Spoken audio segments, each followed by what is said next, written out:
Direção-Geral Terras na Propriedade se utiliza máquina informática no drone, onde atende as fronteiras e território Timor-Leste.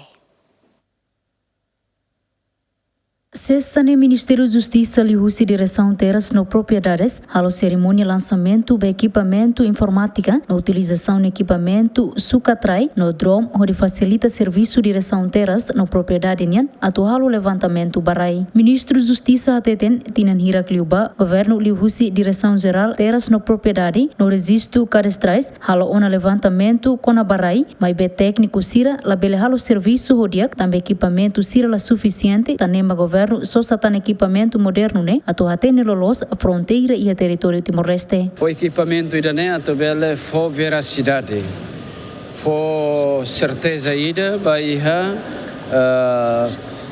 tamanho que itabolo diangkata que superfície, parcela será neve, atual levantamento. Então ita tem que ter confirma lolos, com a minha baliza, minha tamanho. Pontuação sirane hototo para tabela e tabela introduz vai registro prediais nian.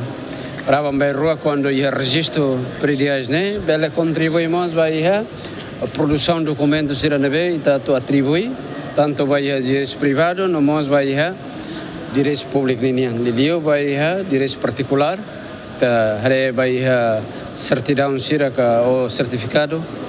Vai objeto terreno nerasi e objeto idanemos atau mai tulung konaba abamberu atau defini lolos konaba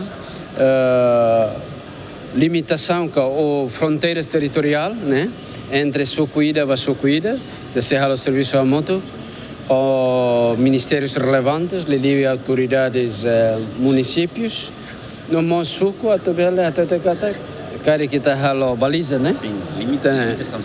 Limitação. Então, ita bela iha na konaba, área jurisdição, suku ida nenien to iha nebe, e husi posto ida nenien to iha nebe, no bons iha municípios.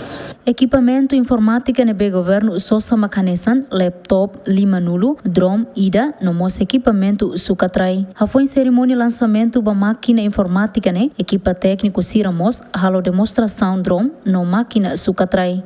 Equipa cobertura, GMN.